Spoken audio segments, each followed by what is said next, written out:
네, 소득이 있다면 꼭 내야 하는 게 바로 건강보험료죠. 그런데 최근 재정 건전성이 점점 악화된다고 합니다. 네, 이런 재정 악화 이유가 보험료 안 내려고 하는 사람들 때문이라고 합니다. 이런 꼼수를 막기 위해서 도입되는 소득 정산 제도에 대해서 알아보겠습니다. 정현 변호사 나와 계십니다. 어서 오세요. 네, 이게 우리나라 요거 소득정산제도 살펴보기 전에 우리나라 건강보험 가입자 요거 한번 분류가 어떻게 되는지 한번 공부하고 갈까요? 네, 건강보험 네. 가입자 같은 경우는 크게 세 가지로 분류가 될 수가 있습니다. 첫 번째로는 직장 가입자인데요. 직장 네. 가입자 같은 경우에는 근로활동을 하면서 월급을 받는 소득자라고 볼 수 있겠습니다. 이분들 같은 경우에는 회사에서 월급에 원천 징수를 해서 대납해주기 때문에 크게 신경 쓰실 부분은 없을 듯합니다. 그 다음 분류자는 피부양자인데요. 직장 가입자에 의해서 생계를 같이 하시는 분들을 피부양자로 분류해서요. 일정한 요건을 갖추고 계시다면 보험료를 내지 않으셔도 됩니다. 나머지 이 두 부류에 속하지 않는 분들을 바로 지역가입자로 분류하고 있는데요. 네. 보통은 사업가라든지 프리랜서 분들 같은 경우에는 네. 지역가입자로 분류가 돼서 자신의 소득이나 재산 등의 상황에 따라서 보험료를 납부하셔야 됩니다. 그게 이제 지역가입자, 그러니까 보험료가 이제 조정된 지역가입자를 대상으로 이제 소득정산제도를 시행한다라는 건데 이게 그럼 어떤 제도인 거예요? 네, 건강보험공단에서 오는 예. 11월부터 이 바로 소득정산제도를 시행하겠다 이렇게 발표가 되었는데요. 직장가입자 같은 경우에 해당 사항이 없고요. 예. 지역가입자 같은 경우에는 좀 눈여겨보셔야 되는데 본래 그 건강보험료 같은 경우에는 소득을 기준으로 우리가 부과를 하고 있는데 이 사업가라든지 프리랜서 분들 같은 경우에는 소득 편차가 좀 심하실 수가 있는 것이죠. 네. 그래서 내가 만약에 돈을 많이 벌 때 기준으로 보험료가 산정이 되어서 부과가 되었는데 네. 현재 시점으로 인해서 내가 지금 사업소득이 없다거나 프리랜서 측에서 내가 해직된 경우 이 경우에는 해당 보험금을 내기가 부담스러우실 수가 그렇죠. 있겠죠. 이 경우에는 우리가 오랫동안 해오던 제도가 무엇이냐면 보험료를 조정해주고 있었습니다. 그래서 조정 신청을 하면 내가 낼 수 있는 보험료를 깎아주거나 내지 않아도 되는 상황이 발생할 수 있었던 것이죠. 그걸 우리 지역 가입자들이 신청을 해야 네, 맞습니다. 조정- 객관적으로 내가 뭐 퇴직했다 이런 네, 증명서를 네. 발부 받아서 제출을 하면 이 조정 신청 제도를 통해서 보험료를 삭감받거나 안 낼 수가 있었는데 네. 소득 정산 제도라고 하는 것은 이렇게 휴업이나 폐업, 뭐 해촉이나 해직 등의 사유로 인해서 소득이 경감되었다고 하여 보험료를 조정받으신 분들 중에 네. 실제 소득액을 추후에 확인하여서 만약에 자신의 실제 소득액보다 보험료를 적게 내고 있었다라고 하면 추후에 추납을 통보하겠다라는 제도가 도입된 것이라고 보면 되겠습니다. 그래요. 그러면 그러면 소득이 또 사업가나 프리랜서들 중에 소득이 는 분은 어떻게 되는 겁니까? 예를 들면 네. 제가 추후에 말씀드릴 텐데 네. 이 사업소득자 같은 경우에는 종소세 신고 그 기간이 예. 올해 번 돈을 올해 신고하는 것이 아니라 내년에 신고하기 때문에 그렇죠. 신고 기간의 차이가 좀 납니다. 예. 그 편차 동안에 내가 소득의 편차가 좀 발생하는 경우가 생기는 것이기 때문에 이 바로 소득 정산 제도가 도입됐다 이렇게 보시면 될 것 같습니다. 네. 그래요. 그런데 이제 지역가입자 같은 경우 이제 소득 신고하고 건보료 책정 이제 시차가 발생하는데 이거는 왜 그런 거예요? 일단 직장가입자 같은 경우에는 4월 1일부로 새로운 보험료가 적용이 됩니다. 1년 동안 바뀐 소득이 있다면 그것들을 3월 달에 국세청으로부터 통보를 받고요. 4월 달부터 그 조정된 보험료를 납부하게 되는데 직장가입자 같은 경우에는 보통은 회사에서 대납해주기 때문에 원천 징수를 통해 대납하기 때문에 문제가 되지 않습니다.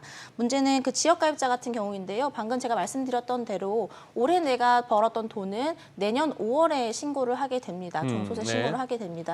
그렇게 되면 국세청에서 10월경에 그 건강보험공단에 소득자료를 넘기게 되고요. 11월경에 바뀐 보험료를 소득에 기반해서 적용하게 되는 것입니다. 그래서 그 직장가입자 같은 경우는 4월 달부터 새로 바뀐 보험료를 적용받는 반면에 지역가입자 같은 경우는 11월에 돼서야 적용을 새롭게 받게 된다. 이렇게 알고 계시면 되겠습니다. 네. 그럼 이제 이 시차로 인해서 보험료 문제가 있어도 좀 이렇게 넘어가다가 이제는 과거 소득도 묻겠다. 줄었거나 늘었거나 네, 이런 맞습니다. 거죠. 네. 그 시차 그러면 어느 정도라고 보면 되는 거죠? 네, 제가 뭐 표로 한번 설명을 네, 네. 드려보겠습니다. 그래서 2021년 1월부터 12월 31일까지 1년 동안 경제 활동을 통해서 내가 사업 소득이 발생했다라고 가정을 했을 때 종소세 신고 일수는 5월 달이 되는 것입니다. 내년 5월 달이니까 2022년 5월 달에 종소세 신고가 들어가게 되는 것이죠. 그리고 나서 10월경에 이 소득 자료와 재산 자료 등을 국세청에서 공단에 통보를 해주게 됩니다. 이 통보된 자료는 2021년도 소득 자료인 것이죠. 네. 그러면 2022년 11월에 돼서야 건강보험공단에서는 2021년도의 소득 자료를 바탕으로 보험료를 새로 부과하게 되는 것입니다. 네네. 따라서 시차가 말일을 기준으로 하면 11개월 정도, 초일을 기준으로 하면 1년이 넘게 차이가 나는 그러네요. 것이죠.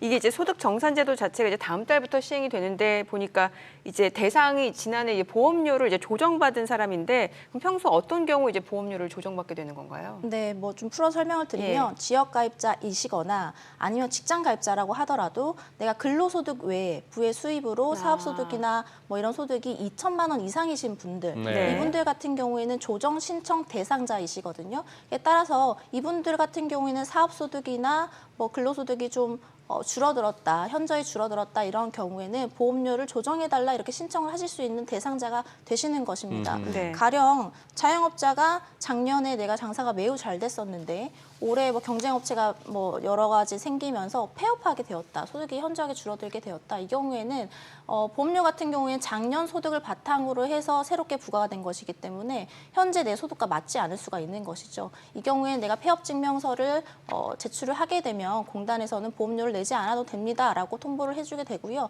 다른 가족의 피부양자로 들어갈 수도 있게 되는 것입니다. 이렇게 조정을 받게 되시는 분들만 소득 정산 제도의 대상자가 되신다 이렇게 알고 계시면 되겠습니다. 네. 지금 이 소득 정산 제도 이제 도입된 게 그동안 직장 가입자하고 지역 가입자 간에 조금 형평성 문제가 좀 이렇게 설왕설래가 있었지 않습니까? 지금 그러면 지역 가입자 보험료가 좀 높기는 하지만 회피를 하려면 얼마든지 할 수 있다 이런 논란도 있었어요. 그러면 보험료 조금 악용하는 사례가 있었나 보죠? 네, 맞습니다. 공단에서 공개한 자료만 네. 바탕으로 제가 한번 설명을 예. 드려보겠습니다.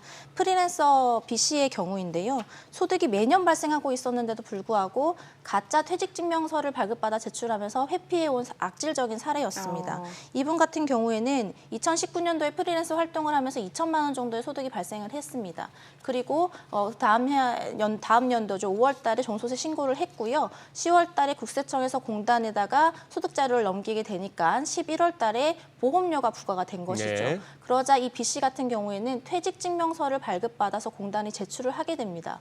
공단에 같은 경우에는 이제는 현재 지금 직장이 없는 사람이기 때문에 보험료를 그럼 내지 마세요라고 해서 조정 신청을 받아들여 준 것이죠. 네. 그래서 이 프리랜서 B 씨 같은 경우에는 나는 퇴직을 했다라고 얘기하고 다른 가족의 피부양자로 들어가게 됩니다. 그런데 알고 봤더니 이 사람 같은 경우에는 또다시 프리랜서 활동을 하면서 또 소득을 올리고 있었던 것이죠. 네. 그럼 이 소득을 올리고 있었으니까 또 그 다음 년도 종소세 신고가 들어가지 않겠습니까? 그래서 이 종소세 신고 내역을 바탕으로 해서 건강보험공단에서 새롭게 보험료를 부과를 하게 됩니다. 그러자 또다시 퇴직증명서를 어디선가 발급받아서 제출을 하게 되고 이것들을 또 내지 않게 되는 공단에서는 지금까지는 이렇게 악질적으로 좋은 보험료를 회피하는 사례가 발견됐다고 하더라도 법적으로나 제도적으로 당신의 소득과 지금까지 냈던 보험료가 맞지 않기 때문에 추징하겠습니다라고 할 수 있는 근거가 없었다고 네. 해요. 그래서 이번에 소득 정산 제도가 도입되면서 앞으로는 이렇게 회피 목적으로 악용한 분들이 발견돼서 자신의 소득에 맞지 않게 보험료를 납부해왔다는 것이 밝혀지게 되면 공단에서는 지금까지 내지 않았던 보험료까지 추가적으로 징수할 수 있게 되는 이렇게 됐다고 생각하시면 될 것 같습니다. 그러니까 소급해서 추가로 징수할 수 있게 되는 거네요. 네, 맞습니다. 네. 자, 그러면 이게 사실 이런 악용 사례들이 생각보다 많아서 이 금액이 꽤 되다 보니까 뭐 재정 건전성 악화된다 이런 얘기가 나오는 거 아니겠어요? 네, 맞습니다. 공단에 따르면 수천억 원에 이른다 이렇게 수천억 얘기를 원에? 하거든요. 그래서 결국에는 가장 많은 악용 케이스가 어떤 경우냐면 연예인, 유튜버들 이렇게 소득 활동이 불규칙적이지만 굉장히 많으신 분들이 네. 회피 목적으로 많이 사용해 왔다고 하세요. 그래서 연예인 A 씨 같은 경우에는 자신의 작품 활동이 끝나고 자신이 이제 직업이 없다라는 것들을 증빙해서 계속적으로 보험료를 조정받아 왔는데 이렇게 조정받아온 보험료만 한 8천만 원에 이른다고 하거든요. 그런데 이제 작년부터 이제 소득 정산 제도가 도입되겠다 이렇게 발표가 있자 작년 11월 달에는 이 그 조정 신청을 하지 않았던 것입니다. 그래서 작년 11월 달부터는 자신의 보험료 400만 원 이상을 매월 꼬박꼬박 납부를 하고 계시다고 하세요. 그래서 이런 분들 같은 경우에는 뭐 이분 한 분이 아니지 않겠습니까? 예, 따라서 예. 이런 분들을 뭐 추가적으로 계속 납부를 하게 하면 건강보험공단에서는 정산제도가 도입되면서 수천억 원 이상이 보험료가 추가적으로 거치게 될 것이다 이렇게 예상하고 있다고 합니다. 그래요. 이 참 우리나라에서 우리나라 저 의료보험 제도는 네. 보험료 낼 때는 참 아까운 생각이 들어도 한번 이렇게 병원에 가야 될 상황 되면은 너무 고맙게 느껴지는데 미국 같은 데서는 진짜 아파도 보험 안 돼서 그거 한 경우가 많지 않습니까? 그렇죠. 예, 이 보험 제도는 참 잘 돼 있는 거는 맞는데 이게 또 건강보험료 상한제 얘기가 또 있어요. 네. 이 초고소득자들이 이제 상한제 덕분에 뭐 얼마를 벌든 간에 뭡니까 이 상한액 이상 보험료는 내지 않는다 이런 부분이 나왔는데 이 부분에서는 뭐 어떤 식의 논란이 이어지는 거죠? 올해부터 매달 391만 원, 가장 많은 건강보험료를 납부하고 있는 직장 가입자의 보험료입니다. 이 391만 원을 내고 계신 분들이 약 3,300명 정도라고 하시거든요. 근데 월 단위로 391만 원의 보험료를 내시려면 네. 월급이 1억 1천만 원 이상이어야 한다고 월급이? 하거든요. 네. 네. 그러면 월급을 1억 1천만 원 받는 분들, 이분들 예. 같은 경우에는 결국에는 대기업의 임원들이나 총수들, 그다음에 전문 CEO들, 이분들 같은 경우에는 근로소득으로 뭐 이 정도의 월급을 받으실 수도 있겠죠. 그럼요. 근데 이제 문제는 이런 직장 가입자분들이 낼 수 있는 그 보험료의 상한액이 정해져 있다라는 것입니다. 그래서 내가 월급을 1억 1천만 원을 받으나 10억 원을 받으나 똑같이 391만 원을 낸다. 이런 문제가 있는 것인데요. 네. 결국에는 우리가 건강보험료를 소득에 기반으로 해서 소득에 따라서 분류해서 작게 버는 사람들은 작게 내고 네. 많이 버는 사람들은 많이 내는 구조로 짜여져 있는데 네. 결국에는 이 형평성이 맞는 거 안 맞지 않느냐. 그래서 많이 버는 사람들은 더 낼 수 있도록 이 상한제를 폐지해야 되는 것이 아니냐. 뭐 이런 논란이 지금 있는 것 같고요. 만약에 이것들에 대한 상한제까지가 폐지가 된다라고 하면 추가적으로 건강보험공단에서 뭐 이렇게 징수할 수 있는 보험료가 굉장히 늘어날 것으로 또 예상이 됩니다. 네. 뭐 그 해당되시는 분들이야 왜 이렇게 많이 뜯어가 하는 그게 생각이 되겠습니다만 그게 어떻게 보면 또 선진국형 복지 시스템 아닙니까? 네. 많이 번 분들이 세금이 됐건 뭐가 됐건 좀 많이 베풀고 적게 번 분들은 좀 적게 나가고 하면은 네네. 섞이겠는데 아직 결국에는- 확정된 건 아니죠? 네, 확정된 건 아니고요. 결국에는 우리가 이제 뭐 보험료에 그 돈이 좀 부족하다 보니까 여러 가지 이제 이런 부분들이 논란이 좀 있는 것 같고요.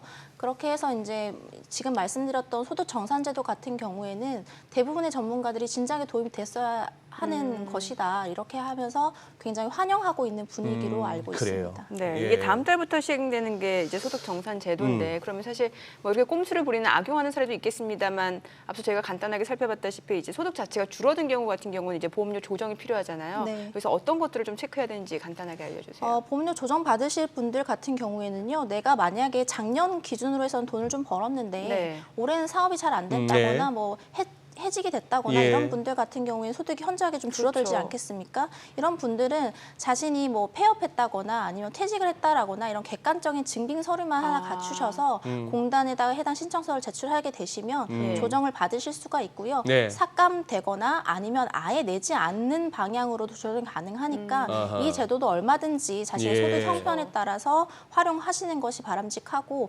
다만 이것들을 가짜로 하는 것이 아니라 진짜로 예. 한다면 소득 정산 제도에 어떤 뭐 발목을 잡힐 일은 없을 것으로 보입니다. 네, 그래요. 그동안 사실 뭐 직장 가입자, 지역 가입자 형평성 논란이 꽤 있었거든요. 이 제도가 좀 시행이 되면 이런 부분에서는 조금 아무래도 이견차가 좀 줄지 않을까 하는 생각이 드네요. 네. 또 항상 또 뭐 제도에 대해서 악용하는 사람들은 어디서나 나오기 마련이고 그것도 뭐 걸러내겠죠. 네. 공단에서. 네. 오늘 내용 잘 들었습니다. 고맙습니다. 고맙습니다.